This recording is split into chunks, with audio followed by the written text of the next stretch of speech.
Okay. Okay, this is 104.7 or Siksika Media 146. I am Tyrone Sitting Eagle, and we got a special guest here today for our Get to Know interviews that we have monthly. Last month we had Jasmine. She brought in a couple of special guests there, and our special guest this month is Dustin Dick with his, he's going to tell us about the stuff that he's been doing lately. It's so good to have you. I do know that you're going to be hosting an event pretty soon. Can you tell us a little bit about that?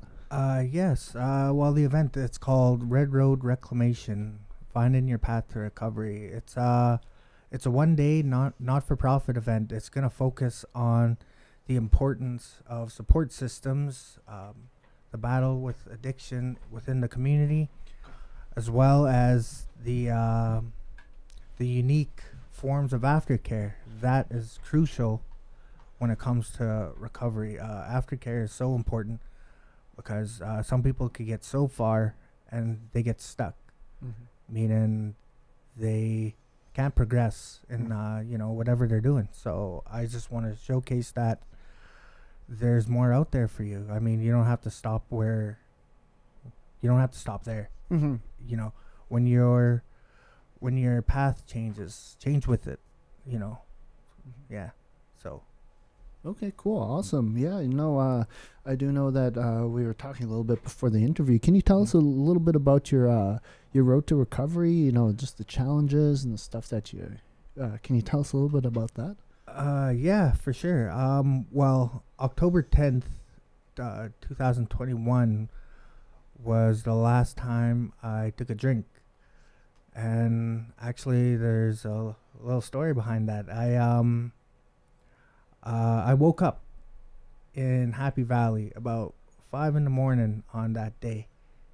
Happy Valley is, it's a place where people go to drink, and I had no care in the world of what to do. I didn't care how I got there. All I cared about was, did anybody leave any drinks beside me? That's where I was. That's how bad it was.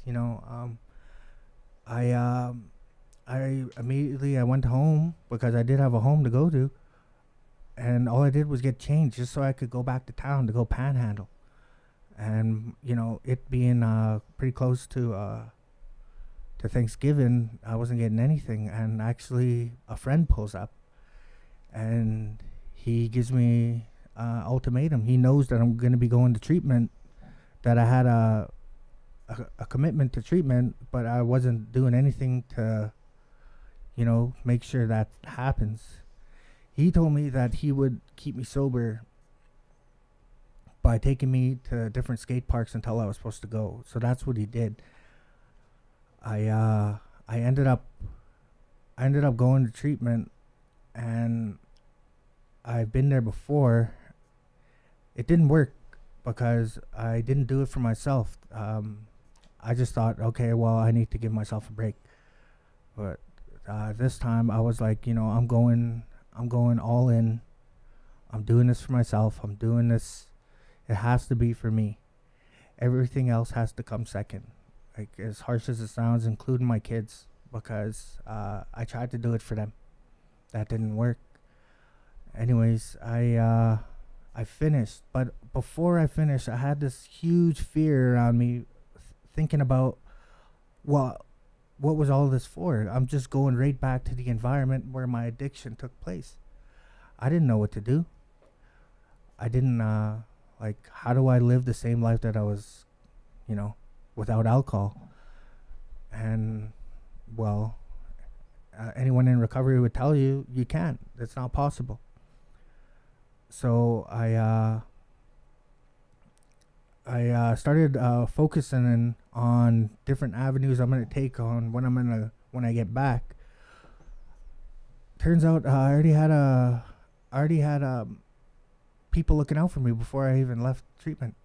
My friend CJ went into gear with cousin skateboarding, and he said, when you get back, we have an event that we would love to give you. We would love if you would help him. So him and Stu, I went door to door, meaning I just went home, dropped off my bags, and I left. right? And as soon as I got back, skateboarding was so important, but I didn't use it as my outlet, not yet, because I didn't know that I could, right? Me being naive, I thought, all right, well, all I have to do is follow anything that has to do with recovery. I didn't know that skateboarding was that till later on, but I'll get to that. I was actually involved with AA. I still am, but not to the point, right? It stopped working for me because I stopped working on myself. At the time, I became complacent. Nothing even mattered. I go home, I sleep, and I go back to my program. I thought getting work done during the day was enough, but that wasn't enough.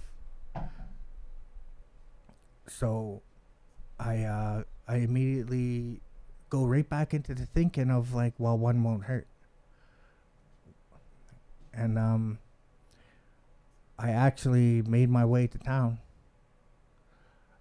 to the liquor store just to stand by it, just to see, somebody pissed me off enough to make me able to justify me buying alcohol. Nobody did. That was what I wanted, though. I had my kids in my mind. That wasn't enough to get me out of that situation. I was still in town. I was still returning to that environment. But I actually I came along a post on Facebook, Capital Recovery Summit, and that took place last year. That's the first time I heard of it, and I actually got a sponsor to help me out, to take me there. That was actually where I found some really amazing tools and some breakout sessions. And with that, I went to this one specific one, and his words were perfect for what I needed to hear. I needed to hear that because what he said was, if you get stuck in your recovery, you're not the same person you were a year ago, right? If your recovery changes, change with it. Grow with it. And I took those words to heart. So I started developing this plan since last year, February 20th of last year. That's when I went to the recovery event, and I held on to it for so long. I was building it and building it and building it, but within that time, I've lost so many friends and family members to addiction-related death. But it wasn't. I started to normalize it. I didn't have time to grieve, right? And to me, that's not a good process to have. Like, I shouldn't be waiting for the next one as I'm burying one. Does that make sense? Mm-hmm. Right? So I was like, enough is enough. I have to do something. All right, well, what did I do? Okay, well, what I did is I had to change my perspective on life. All right, well, what I do with cousins is very important, right? It saved me more times than I could think, right? It teaches me lessons that I didn't learn elsewhere. I didn't learn them in school. I didn't learn them at home. I learned all of these by a simple outing with friends. And I wanted to do that, bring that to someone else. So I use that as my, I did that as my form of aftercare. And it's still working to this day, right? So I was like, well, if skateboarding can help me, I'm going to keep doing this, but it's not going to be that way for everybody else. Not everybody skateboards. All right, well, what other ways do people do? What's available on Siksika? Well, I know somebody who's been sober almost 10 years now, who went back into our ways, and I used to actually make fun of him for that. That was when I was lost in my addiction. I didn't know that actually saved his life, right? Mm-hmm. I know somebody who who makes music, and he uses that as his outlet. You know, he speaks through his guitar. And I was just like, well, maybe that's how he's staying sober, right? That's important to him because that is how he knows how to cope with stuff, right? And then that is where it was born. That's why Red Road Reclamation is, its focus is on the aftercare, readily available to Siksika. If skateboarding ain't gonna work for you, that's fine. I want to offer you 7 other ways that's readily available for you to try, right? Because if you stick with your own ways, like I said, it's not gonna really take you anywhere, right? You have to be comfortable with being uncomfortable. That's important, right? Nobody told me that I'd get this far. Me being the way I was back then, I wouldn't take these chances on myself. I wouldn't be trying to host an event, right? Because I didn't think I'd worth it, right? That was the old me. Now that I see the importance of this, I knew it had to be done. One way or another, it had to be done. Even if it wasn't me to do it, somebody had to do it. And that's not the only thing. Like, I even went back into thinking of other stuff that I learned. I was just like, well, okay, well, how did we survive this long? All right, well, we survived this long as a people by working together, right? See, because I'm employed, I could have gave this to the people I was employed with. Both of these departments are doing great things, right? But what I wanted to do was everybody come together and come up with a community solution. So I wanted to bring everybody together. That is why I got sponsors. I got donators. It was all volunteer. This is all done by people from Siksika who know the benefits of recovery and who want to see it for other people. And, you know, I'm proud to be from Siksika, and I want to see our people flourish. You know what I mean? I want to create something for the next generation. Yeah, definitely. Yeah, definitely. I really like what you're doing, like with all the stuff that you're, like with your event and stuff like that. Because like I don't think you realize, but like it's really helping the people also too.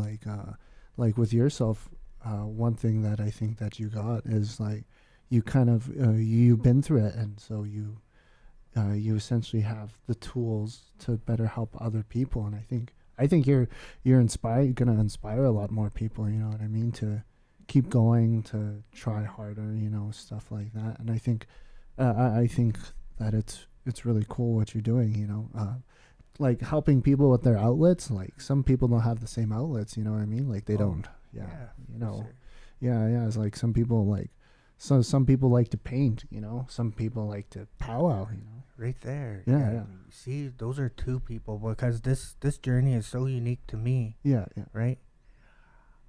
These individuals are stories that I've heard, right?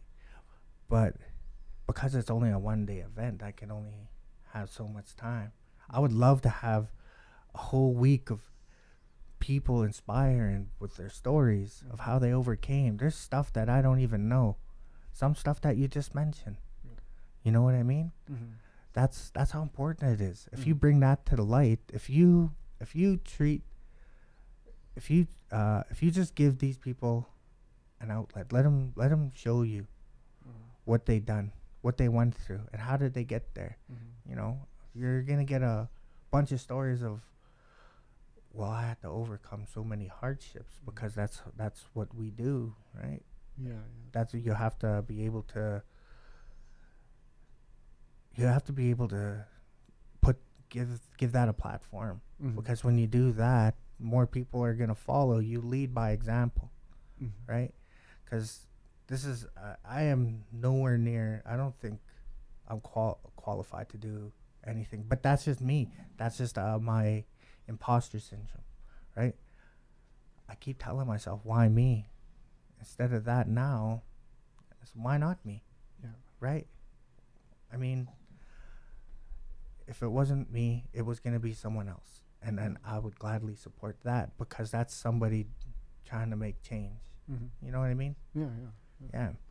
yeah, definitely. I think we should like especially with the youth. I don't really think I don't know what your experiences were, but I do know when I was younger, I do know drinking was kind of normalized. It was kind of a thing, Yeah. especially when I was 15, 16 and stuff like that, Yeah. I think it'll help teenagers nowadays to, be like, hey, it's not normal, it's kind of, you need to change your environment, we got people like yourself. That's why I think you're like you could really connect with a lot of people because, you essentially know how to connect.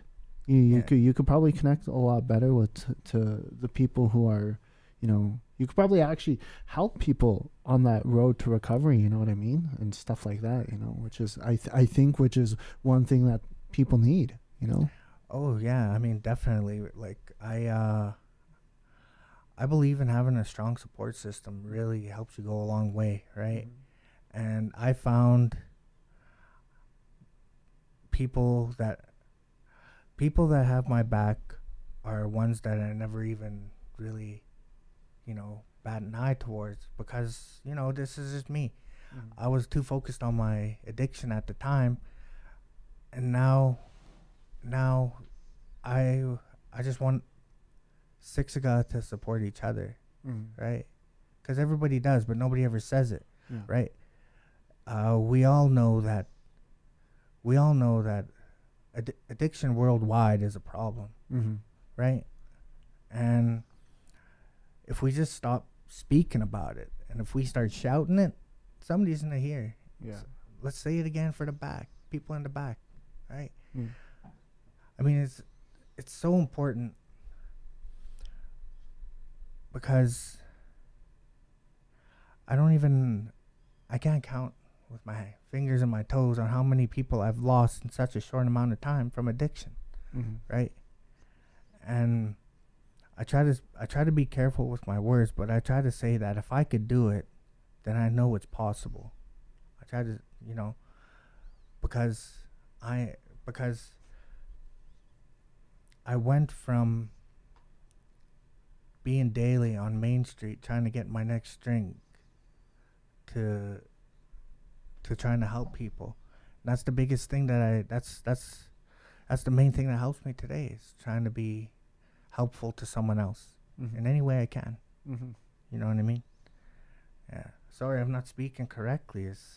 No, it's all good. Yeah, definitely. Yeah, it looks like. Let me just check our time here. Yeah, no, we're already ending the end of our interview a little bit. Maybe before we end off the interview, maybe you could give us just a little bit of, I guess you could say, words of encouragement to youth out there who may be struggling, or other people. Like, what would your advice be to people out there? Well, the words that I tell myself are words I used to struggle with, right? I used to think that I used to think that just being okay was okay, right? Like right now I'm living content, right? I'm okay with life, but that's just the thing. I'm only okay with life, right? But now it's like, don't get stuck in content. If you know you're meant for something greater, follow your path. You're going to find a group of people that'll cheer you on until you get there. And then once you're there, don't stop. Keep going. There's always room to grow. You're forever learning. And I learned that from an elder. Right? Get to that next plateau. Reward completing an obstacle with another obstacle. Right? Learn something new. That's it. Thank you so much for coming in, taking the time to share words of encouragement and telling us about your event that's happening. Can you just, before we end, just tell everybody when the date is for that? Oh, actually, give a little detail. The event would be happen at the Gordon Yellowfly Memorial Arbor from 1 to 6. we will have 8 speakers as well as a elders panel, and I'm gonna get different departments that are doing stuff to help with promoting, I guess, a healthy lifestyle. Like I have the Men's Warrior program. I want to have, tons more, just to speak on what they do for addiction and recovery, where they help, right? And it's gonna be a good night, and it's free. It's ages 13 and up, and as well as there will be a lot of good door prizes, So, yeah. Okay, cool, awesome. Again, thank you for coming in, sharing some words of encouragement. This is Dustin Dick, and he came in and he told us about his event that he will be hosting. It is for the community. Remember, it is free, so come on out and join in, which will be happening May, I believe, is it the 25th? May 25th, yes, Saturday. Yes, Saturday, May 25th, over at the Big Sound Memorial Arbor. All right, sweet. Peace out, everybody.